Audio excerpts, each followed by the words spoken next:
ഇവിടെ ഈ husband and വൈഫിന് കുറെ കാലമായിട്ട് കുട്ടികളില്ല. അതുകൊണ്ട് തന്നെ അവരൊരു ആൺകുട്ടിയെ ദത്തെടുക്കാണ്. അവരുടെ നല്ല നേരോ ആ ഒരു ആൺകുട്ടി വന്ന കാരണോ എന്നറിയില്ല, അവരുടെ ബിസിനസ് ഒക്കെ ഇപ്പൊ ഭയങ്കരമായിട്ട് പ്രോഫിറ്റിലാവാണ്. അങ്ങനെ അവരൊരു വലിയ റിച്ച് ഫാമിലി ആയിട്ട് മാറാണ്. ആ ഒരു കുട്ടി ബാക്കിയുള്ളവർ പറഞ്ഞ് സത്യം അറിയണ്ടെന്ന് വെച്ചോണ്ട് തന്നെ ആ ഒരു ഹസ്ബൻഡ് ആൻഡ് വൈഫ് നീ ഒരു ദത്തുപുത്രനാണ് എന്നുള്ള കാര്യം ആ കുട്ടിയോട് തുറന്ന് പറയുന്നുണ്ട്. അങ്ങനെ നമ്മുടെ ഹീറോനെ പഠിക്കാനായിട്ട് ലണ്ടനിലേക്ക് വിടാണ്. 10 വർഷം കഴിഞ്ഞാണ് ഇപ്പൊ ഹീറോ തിരിച്ച് നാട്ടിലേക്ക് വരുന്നത്. ഹീറോക്ക് ഇപ്പൊ ഒരു ചെറിയ അനിയനും കൂടി ഉണ്ടായിരുന്നു. പഠിപ്പ് കഴിഞ്ഞ് ആരോടും പറയാതെ സർപ്രൈസ് ആയിട്ട് ഹീറോ വീട്ടിലേക്ക് വരുന്നുണ്ടെങ്കിലും അവന്റെ അമ്മ അവന്റെ മനസ്സറിഞ്ഞിട്ട് തന്റെ മകൻ വരുന്നുണ്ട് എന്നുള്ളൊരു തോന്നല് തോന്നിയിട്ട് വീട്ടിൽ എല്ലാ അറേഞ്ച്മെന്റ്സും ചെയ്ത് അവനെ സ്വീകരിക്കുകയാണ്. ഹീറോക്കാണെന്ന് വെച്ചാൽ നൈന പേരുള്ള ഒരു ചൈൽഡ്ഹുഡ് ഫ്രണ്ട് ഉണ്ടായിരുന്നു. അവളെ കുറെ നാൾക്ക് ശേഷം അവൻ കാണുന്നത്. അതുകൊണ്ട് അവർ രണ്ടുപേരും ഇപ്പോൾ ഭയങ്കരമായിട്ട് ഫ്രണ്ട്ഷിപ്പ് മെയിൻറ്റെയിൻ ചെയ്യാണ്. അങ്ങനെ അമ്മ വീട്ടിലിരുന്ന് സംസാരിക്കുന്നതിന്റെ ഇടയിൽ പറയാണ് ഇപ്പൊ ആരും അറേഞ്ച് മാരേജ് ഒന്നും ചെയ്യുന്നില്ല, എല്ലാവരും ലവ് മാരേജ് ആണ്. അത് കേട്ട അച്ഛനക്ക് ഭയങ്കരമായിട്ട് ദേഷ്യം വരുന്നുണ്ട്. അച്ഛനാന്ന് വെച്ചാൽ ഒരിക്കലും അങ്ങനെയൊന്നും കുട്ടികളോട് പറഞ്ഞു കൊടുക്കരുത്, പാരന്റ്സ് ആണ് അവരുടെ വിവാഹം നടത്തി കൊടുക്കേണ്ടതെന്ന്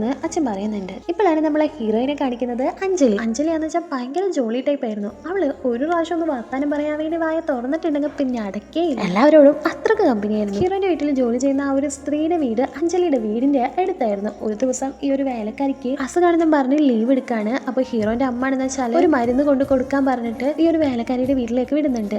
അങ്ങനെ അവിടേക്ക് പോകുന്ന ടൈമിലാണ് നമ്മുടെ അഞ്ജലിനെ ഹീറോ കാണുന്നത്. അവൻക്കാന്ന് വെച്ചാല് അഞ്ജലിനെ കണ്ടപാടെ ഇഷ്ടപ്പെടാണ്. ഞാനിന്റെ ഹെർബൽ ഓയിലിനെ കുറിച്ച് കഴിഞ്ഞൊരു വീഡിയോയിൽ ഇട്ടിട്ടുണ്ടായിരുന്നു. അങ്ങനെ വീഡിയോ കണ്ടിട്ട് ഒരുപാട് ഓർഡേഴ്സ് കിട്ടിയെന്ന് പറഞ്ഞിരുന്നു. അപ്പൊ എന്തായാലും ഓർഡർ ചെയ്തവരൊക്കെ അതിന്റെ റിസൾട്ട് ഉറപ്പായിട്ട് റിവ്യൂ ആയിട്ട് അറിയിക്കണം. ഇത്രയും നല്ല റിസൾട്ട് ഇതിന് ഉണ്ടാവും എന്നുള്ള കാര്യത്തിൽ എനിക്ക് ഷുവറാണ്. അപ്പൊ ഇനി മുടി കഴിച്ചാൽ മുടി വളരണമെന്ന് ആഗ്രഹമുള്ളവരൊക്കെ ഈ കാണിച്ചിരിക്കുന്ന നമ്പറിലേക്ക് ഒന്ന് വാട്സപ്പ് ചെയ്യുക, വിളിച്ചു ചോദിച്ചിട്ട് ഡീറ്റെയിൽസ് അറിയിക്കണേ. ഇതിന്റെ ഫുൾ പാർട്ട് കാണാൻ താഴെയുള്ള പ്ലേ ബട്ടനെ ഒന്ന് ക്ലിക്ക് ചെയ്താൽ മതി.